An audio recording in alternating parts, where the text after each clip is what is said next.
आज जो मैं आपके लिए रिपोर्ट लेके आया हूँ ये पोलैंड और अमेरिका को लेकर है, लेकिन सीख भारत को मिली है। नेटो के मेंबर देश पोलैंड ने कुछ ऐसा किया है जिसने केवल इंडिया को परेशानी में नहीं डाला बल्कि अमेरिका तक के होश उड़ा दिए। पोलैंड की एयरफोर्स ने एक ऐसा कदम उठाया है जिसके बाद भारत की तीनों फोर्स के एक विशेष हथियार की खरीदारी पर सवाल खड़ी हो गए। सबसे पहले जानते हैं कि पोलैंड की एयरफोर्स के चौंकाने वाले फैसले के बारे में जिसने इंडिया की तीनों फोर्स की चिंता बढ़ा दी। जैसे कि पोलैंड नेटो संगठन का वो मेंबर है जो कि मानता है कि यूक्रेन के बाद रूस का सबसे बड़ा खतरा उसी के सामने खड़ा है। हालात ऐसे हैं कि नेटो संगठन अगर पीछे हटा तो पोलैंड किसी भी हाल में यूक्रेन की मदद करने से पीछे नहीं हटेगा, क्योंकि यूक्रेन खत्म हुआ तो सीधा युद्ध रूस और पोलैंड के बीच है। अब रूस के इतने बड़े खतरे को ध्यान में रखते हुए पोलैंड की आर्मी ने घातक और प्रभावशाली हथियारों की लिस्ट बनाई है। पोलैंड अपने लिस्ट के आधार पर वॉर में खतरनाक हथियारों को ही अब शामिल करेगा। हालांकि पोलैंड की लिस्ट में कुछ ऐसे हथियार हैं जिसने इंडिया की चिंता बढ़ा दी है। सबसे पहले तो पोलैंड की एयरफोर्स अमेरिका के कुछ हथियारों से खुश नहीं है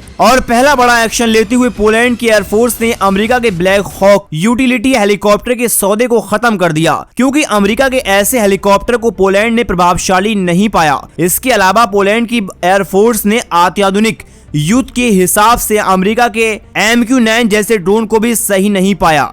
ऐसे में पोलैंड ने अब आगे से अमेरिका के ऐसे ड्रोन हथियारों की खरीदारी नहीं करने का फैसला किया है। हालांकि पोलैंड पहले ही केवल 3 MQ-9 ड्रोन का सौदा कर चुका है, लेकिन अब पोलैंड आगे से इनकी संख्या को नहीं बढ़ाएगा। इसके अलावा अमेरिका के हेलफायर जैसे मिसाइल की क्षमताओं पर भी पोलैंड ने सवाल खड़े किए हैं। अब ऐसे में पोलैंड की एयरफोर्स के ऐसे कदम ने भारत की चिंता बढ़ा दी, क्योंकि इंडिया भी अपनी तीनों एयरफोर्स के लिए अमेरिका के MQ-9 ड्रोन की खरीदारी कर रहा है।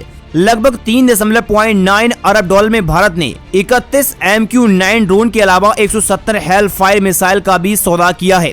अब सवाल है कि भारत अमेरिका के जिन हथियारों की खरीदारी कर रहा है, पोलैंड अब अमेरिका के उन्हीं हथियारों से पीछा छुड़ाने लगा। पोलैंड का मानना है कि अमेरिका के ऐसे हथियार किसी शांत माहौल में अटैक के लिए सही हैं, लेकिन तेजी से बदलते दौड़ते भागते युद्ध में अमेरिका के ऐसे हथियार किसी काम के नहीं। अमेरिका के ऐसे हथियार वहां के लिए सही है जहां कोई मजबूत हवाई रक्षा प्रणाली न हो, जैसे कि अफगानिस्तान था। मौजूदा हालात में रूस जैसे देश के साथ में अमेरिका के ऐसे हथियार बेकार हैं।